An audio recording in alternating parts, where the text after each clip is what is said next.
Class में भी chapter reproduction in organisms को ही आगे कंटिन्यू करते हुए मैं आपको दो टॉपिक्स एक साथ क्लियर करने जा रही हूँ। That is first topic is menstrual cycle and second topic is estrous cycle. ठीक है, अब ये दोनों टॉपिक्स एक साथ क्लियर करने का क्या मतलब है, हम इनके बीच के डिफरेंसेस को देखने जा रहे हैं। ठीक है, मेंस्ट्रुअल साइकिल की जब हम बात करते हैं तो मेंस्ट्रुअल साइकिल सिर्फ प्राइमेट्स के अंदर होता है, और एस्ट्रस साइकिल की जब हम बात करते हैं तो एस्ट्रस साइकिल नॉन प्राइमेट्स के अंदर होता है। ठीक है, अब ये बात आपको पता है कि चाहे प्राइमेट्स हो या फिर नॉन प्राइमेट्स हो, दोनों ही किसके एग्जांपल्स हैं, मैमल्स के एग्जांपल्स हैं। ठीक है, मैमल्स के ऑर्डर्स के अंदर आते हैं ये। ठीक है, तो मेंस्ट्रुअल साइकिल सिर्फ किसके अंदर होता है, प्राइमेट्स के अंदर, and estrous cycle occurs in non primates. ये हमारा पहला डिफरेंस बना यहाँ पे। ठीक है, that is menstrual cycle occurs in primates and estrous cycle only occurs in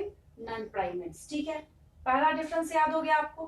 और डिफरेंस में आपने जैसे ही इनके प्राइमेट्स और नॉन प्राइमेट्स वाले पॉइंट्स लिखे हैं तो यहाँ पे इसके साथ आपको इनके एग्जांपल्स भी लिखने पड़ते हैं। काफी आसान सा है ये। ठीक है, तो प्राइमेट्स को जब आप देखना स्टार्ट करते हैं तो प्राइमेट्स में जैसे मंकीज हो गए, एप्स हो गए, ह्यूमंस हो गए, ये किसके एग्जांपल्स हैं, प्राइमेट्स के एग्जांपल। आसान है ये, इसको समझना भी आसान है और याद करना भी। आपको पहले से ये पता है कि चाहे हम मंकीज की बात करें, चाहे हम एप्स की बात करें, चाहे हम ह्यूमंस की बात करें, किसके एग्जांपल्स हैं ये, प्राइमेट्स के। ठीक है, उसी तरीके से जब एस्ट्रस साइकिल की हम बात करते हैं, ठीक है, तो एस्ट्रस साइकिल किसमें होता है, नॉन प्राइमेट्स में, और नॉन प्राइमेट्स के यहाँ पे हमें एग्जांपल्स लिख देने हैं। जैसे काउज, डॉग्स वगैरह किसके एग्जांपल हैं, जो एस्ट्रस साइकिल को रिप्रेजेंट करेंगे क्योंकि ये नॉन प्राइमेट्स को बिलोंग करते हैं। ठीक है, सेकेंड डिफरेंस की हम बात करते हैं। अब क्योंकि आप मेंस्ट्रुअल साइकिल पहले से जानते हैं, आप इसके बारे में नोन है, तो आपको यहाँ पे एक बात पता होगी कि कुछ ब्रोकन टिश्यूज के साथ ब्लड वगैरह का वहां पे सिक्रेटरी फ्लो हो रहा होता है। ठीक है, तो उसी के ऊपर दूसरा डिफरेंस मैंने यहाँ पे लिखा है, blood flows in few days of this cycle. ठीक है, ह्यूमन रिप्रोडक्शन में जब मैं आपको ये साइकिल एक्सप्लेन करूंगी वहां पे इस चीज को भी मैं आपको क्लियर करूंगी कि ये कब होता है।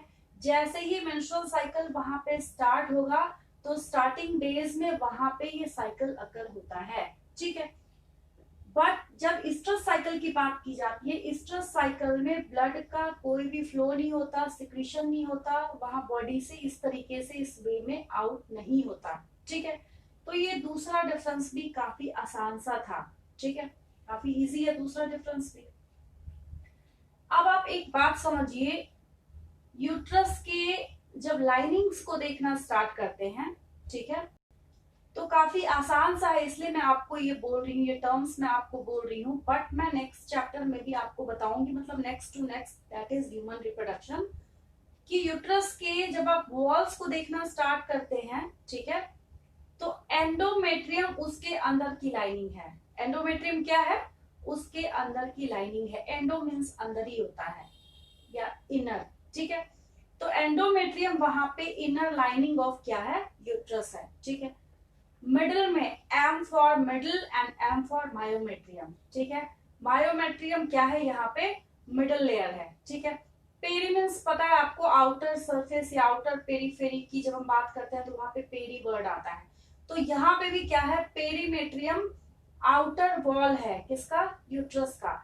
तो मायोमेट्रियम का और पेरीमेट्रियम का क्योंकि कोई भी रोल नहीं है मेंस्ट्रुअल फ्लो में, इसलिए मैंने थर्ड पॉइंट में सिर्फ किसका जिक्र किया है, सिर्फ मैंने एंडोमेट्रियम का जिक्र किया है। काफी आसान सा है, इसलिए आपको घबराने की जरूरत नहीं कि थर्ड पॉइंट में यहाँ पे हमें एक नया टर्म सिखाया जा रहा है। काफी आसान सा है, जो कि आगे भी आप जाके पढ़ेंगे।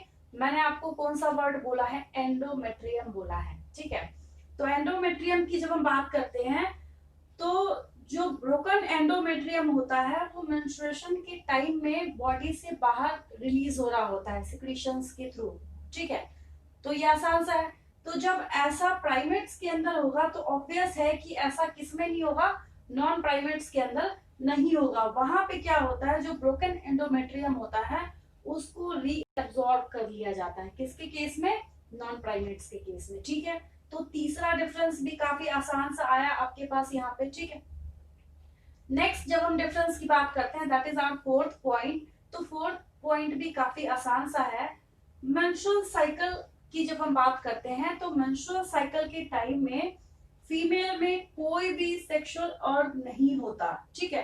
दैट इज सेक्स अर्ग is not increase during menstruation या मेंस्ट्रुअल पीरियड, ठीक है। इसका हम ऑपोजिट कर देंगे। यहाँ पे आप जब भी जिस भी क्लास में पढ़ेंगे आपको एक बात पता चलेगी कि जो नॉन प्राइमेट्स हैं वो सबसे ज्यादा एक्टिव, सेक्सुअली एक्टिव कब होते हैं, इस्ट्रस साइकिल में या इस्ट्रस पीरियड में या इस्ट्रस फेज में होते हैं, ठीक है। तो चौथा डिफरेंस उसी से यहाँ पे निकल के सामने आया है, दैट इज सेक्स अर्ग इज इंक्रीज्ड ड्यूरिंग इस्ट्रस पीरियड, ठीक है। ये डिफरेंस भी आसान हो गया आपके लिए यहाँ पे। पांचवें डिफरेंस की जब हम बात करते हैं, ठीक है, तो क्योंकि यहाँ पे आपने पहले ही लिख दिया सेक्सुअल अर्ग is not increase during menstruation, ठीक है। तो फिफ्थ पॉइंट हमने इसी से ही निकाल के यहाँ पे लिखा है, आपको घबराने की जरूरत नहीं है। Female doesn't permit copulation during menstrual phase, ठीक है। और पहले ही मैंने आपको ये बात बता रखी है कि यहाँ पे सेक्सुअल अर्ग इंक्रीज होता है, जिसकी वजह से फिफ्थ पॉइंट मैंने क्या बनाया यहाँ पे, female permits copulation only during stress period. आसान सा है, ये डिफरेंस भी आपको काफी इजीली समझ आ गया यहाँ पे, ठीक है। सिक्स्थ डिफरेंस की जब हम बात करते हैं तो ये जो फेज है, मतलब मेंस्ट्रुअल साइकिल जो है, इसको हम काफी फेजेस में डिवाइड करेंगे चैप्टर थर्ड में जब आप ह्यूमन रिप्रोडक्शन रीड करेंगे। बट ये आसान से है तो क्योंकि हम वहां पे रीड करने वाले हैं तो उसको मैंने यहाँ पे लिखा है, the cycle consist of menstrual phase, proliferative phase, ovulatory phase and secretary phase, ठीक है। ऐसा कुछ भी नहीं होगा किसमें, नॉन प्राइमेट्स में, ठीक है। यहाँ पे क्या होता है, बहुत ही शॉर्ट पीरियड का हीट फेज होता है, ठीक है, या इस्ट्रस फेज होता है, क्योंकि नाम ही इसका क्या है, इस्ट्रस साइकिल है, ठीक है। तो it consist of a short period of इस्ट्रस और हीट फेज, ठीक है। जैसे अगर हम काउ की बात करें तो उसमें 12 to 24 आवर्स का क्या होता है, हीट फेज होता है इसका, ठीक है। और उसके बाद उसमें कौन सा फेज आ जाता है, एनिस्ट्रस और पैसिव पीरियड उसमें फिर आ जाता है, ठीक है। तो ये बहुत इजी था इनको याद करना, और आप पॉइंट टू पॉइंट आइसोलेट करके लिखना सीखिए। हर चीज को रटना पॉसिबल नहीं है, अगर रटने वाली बात होती तो इसको साइंस में डाला ही नहीं जाता, ठीक है। तो आपको याद हो गया होगा कि मेंस्ट्रुअल साइकिल और इस्ट्रस साइकिल के बीच में डिफरेंसेस क्या होते हैं, फटाफट से रिवाइज कर लेते हैं, ठीक है। पहले डिफरेंस में मैंने आपको ये बताया कि मेंस्ट्रुअल साइकिल जब भी होगा तो किसके अंदर होगा, प्राइमेट्स के अंदर होगा। तो इसका ऑपोजिट जब हम करेंगे तो क्या हो जाएगा, इस्ट्रस साइकिल जब भी होगा तो नॉन प्राइमेट्स में होगा, ठीक है। देन हम इन दोनों के एग्जांपल्स को वहां पे लिखेंगे। जब आप किसको देखते हैं, मेंस्ट्रुअल साइकिल को देखते हैं, तो प्राइमेट्स के एग्जांपल में आपको वहां पे मंकीज, एप्स एंड ह्यूमंस का एग्जांपल दे देना है। और नॉन प्राइमेट्स की जब आप बात करते हैं, किसी भी नॉन प्राइमेट का आप वहां पे एग्जांपल लिख सकते हैं। काउस, डॉग्स, ईटीसी क्या है, यहाँ पे नॉन प्राइमेट्स के एग्जांपल है, ठीक है। सेकेंड पॉइंट की जब हम बात करते हैं, ये भी काफी इजी सा है। यहाँ पे ब्लड फ्लो होगा बट यहाँ पे ब्लड फ्लो नहीं होता। थर्ड पॉइंट की जब हम बात करते हैं, यहाँ पे endometrium, that is inner lining of uterus, ठीक है। उस एंडोमेट्रियम के ब्रेक डाउन होने के बाद वो पास आउट होता है मेंस्ट्रुएशन के टाइम में, ठीक है। जबकि यहाँ पे जो ब्रोकन एंडोमेट्रियम है उसको क्या किया जाता है, रीअब्सॉर्ब किया जाता है, ठीक है।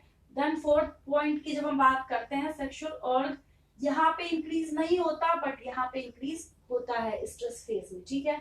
देन हम बात करते हैं फिफ्थ पॉइंट की, जो हमने फोर्थ पॉइंट से आइसोलेट करके यहाँ पे लिखा है। तो जब यहाँ पे सेक्सुअल अर्ग इंक्रीज नहीं होता, इट मीन्स कि female doesn't permit copulation during menstrual phase और मेंस्ट्रुअल पीरियड, ठीक है। इसका ऑपोजिट पॉइंट हम यहाँ पे लिख देंगे। यहाँ पे तो इस्ट्रस साइकिल को जाना ही जाता है कि फीमेल्स उसी टाइम में सेक्सुअली एक्टिव होती हैं, ठीक है। तो वही पॉइंट हमने यहाँ पे लिखा है। लास्ट पॉइंट में मैंने आपको यहाँ पे एक बात बताई है, जो कि हम इसके लिए प्राइमेट्स के लिए, इट मीन्स कि ह्यूमंस के लिए हम ह्यूमन रिप्रोडक्शन चैप्टर में भी पढ़ने वाले हैं। उसको जब आप डिवाइड करते हैं तो वो आप किस में डिवाइड करते हैं, menstrual phase, proliferative phase, ovulatory phase and secretary phase. जबकि नॉन प्राइमेट्स के अंदर क्या होता है, नॉन प्राइमेट्स के अंदर सिर्फ इसको हीट फेज के तौर पे जाना जाता है। जैसे, और ये ऑर्गेनिज्म टू ऑर्गेनिज्म वैरी करता है। जैसे काउस के अंदर जब आप देखते हैं 12 टू 24 आवर्स का क्या होता है, हीट फेज होता है।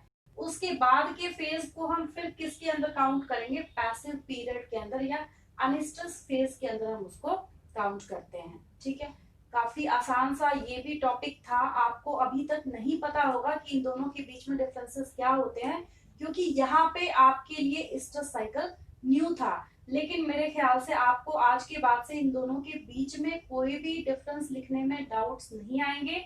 ठीक है, थैंक यू फॉर वॉचिंग, और मेरे साथ कनेक्टेड रहिए each and every important topic को रिसीव करने के लिए, समझने के लिए। ठीक है।